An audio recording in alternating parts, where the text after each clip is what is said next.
We're just going to start out this video by saying, yes, you really do need a passport for a baby.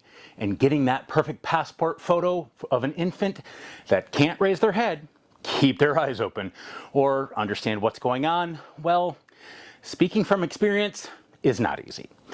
It might just have taken us 2 diaper changes, a bottle, and an hour and a half, but we did get it. What's up, everybody? It's Nick from Who.Travel.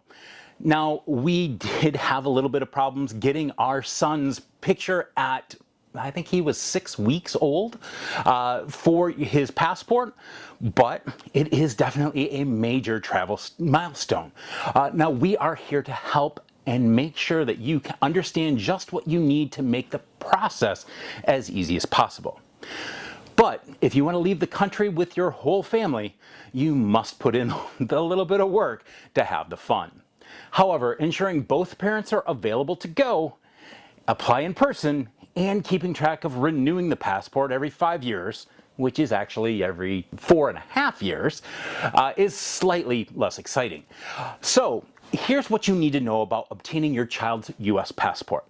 Let's start with child passport basics. Now, you can do a lot of things to prepare for your life after baby, but unfortunately getting a passport isn't one of those things you can check off the list in advance. Sit tight, and once your tiny traveler arrives, immediately request a certified birth certificate, which is necessary for obtaining the passport. You will need the long form version of the birth certificate that comes from the Bureau of Vital Statistics, and not the commemorative version you may get from a hospital. The birth certificate will need the registrar's name and must be embossed, impressed, or have a multicolored seal from the registrar.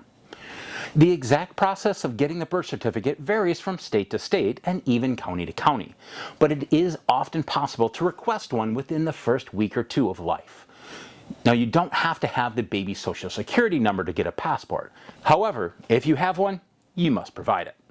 Next, make an appointment. Now, you must submit your child's completed passport application, including supporting documents, photos, and fees, in person at a passport acceptance facility. This normally will require making an appointment. When searching passport acceptance facilities, you'll see the courthouses and post offices on the list of approved places to complete the passport application process in person. As I said, you'll need to make an appointment at these acceptance facilities before just showing up and assuming they can assist you. This is true even at places that previously accepted walk-ins.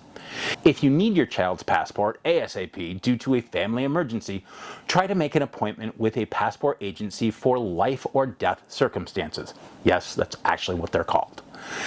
Those with international travel in 3 business days may qualify for an emergency appointment if you have a family member outside of the U.S. who has died, is dying, or has a life-threatening illness or injury, per the U.S. Department of State. However, know that these are extremely limited, and you will have to travel to one of the agency locations around the country. For urgent, non-emergency travel within 14 days, you'll want to call 877-487-2778 to make an in-person appointment at the passport agency or center. Note, these appointments are also limited. Next, have your passport photos made. Now, some acceptance facilities will take your passport photos on site, but many don't. Again, don't assume without double checking.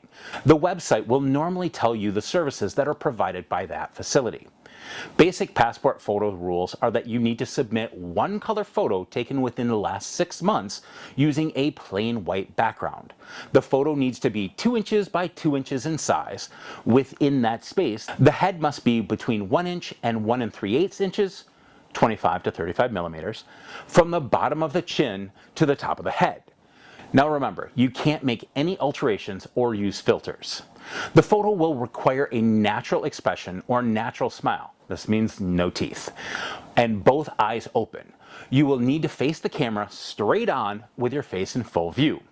In the photo, your child cannot wear glasses, masks, hats, uniforms, and etc.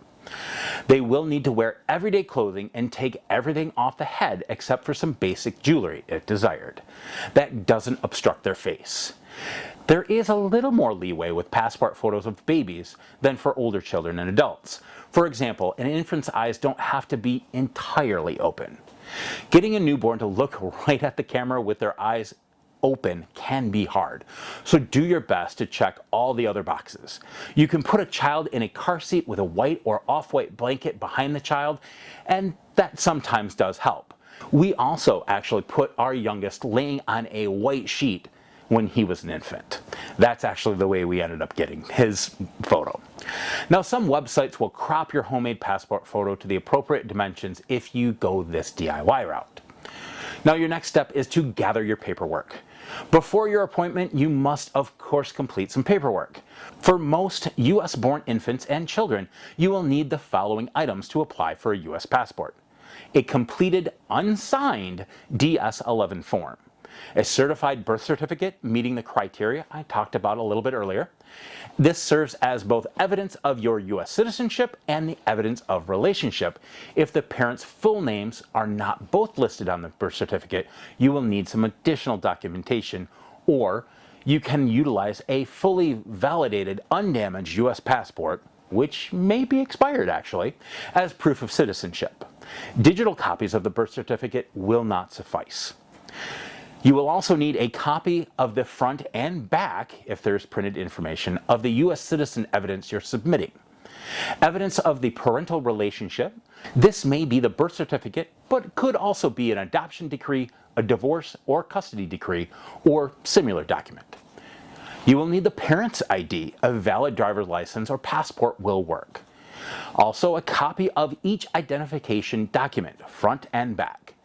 Both parents, as I said before, need to appear in person with the child if the child is under 16, or you may be able to complete the form DS-3053 in the presence of a certified notary public if it is not possible to appear together. And of course, an eligible passport photo of the child. You'll also need your payments for fees. Right now, the total fees will likely be $135 or a little bit more depending on your specific needs. $100 to the State Department and $35 to the acceptance facility. Now granted, that is at the time of recording this video. Be aware that you may need to pay the acceptance facility separately from the application fee, so bring a few checks. If you have a photo taken at the facility, you will need to pay some additional amount for that as well.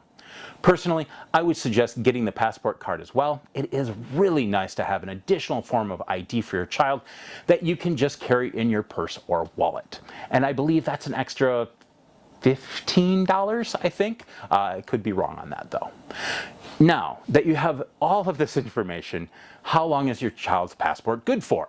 Well, we actually already did talk about that a little bit. Now, adult US passports are typically valid for 10 years, so it may not even cross your mind that your kid's passport will expire after just 5 years if they obtained it when they are under 16.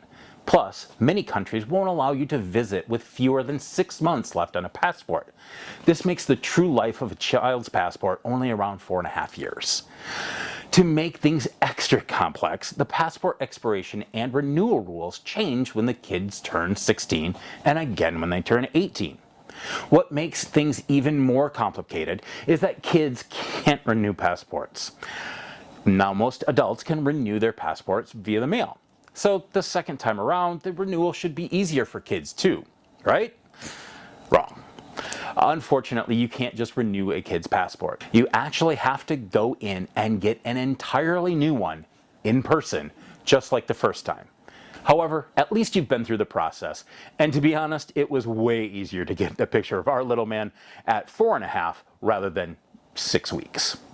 So here's the bottom line. Getting your child's passport can be challenging, and it will take more effort than you are probably used to when getting your own passport. However, once it's done, you'll have about 4.5 years of passport stamps to collect and memories to make. While you're thinking about your child's passport, it's also probably a good time to think whether your family would benefit from your kids having global entry or clear, both of which would be separate applications. If you'd like to know more about these services, you really should consider subscribing to the channel and hitting the bell to be notified when I release new content. Also, if you wouldn't mind, hit that like button. It really does help out the channel by letting the YouTube algorithm know that this is a helpful video. With that being said, thanks everybody, and we'll see you real soon.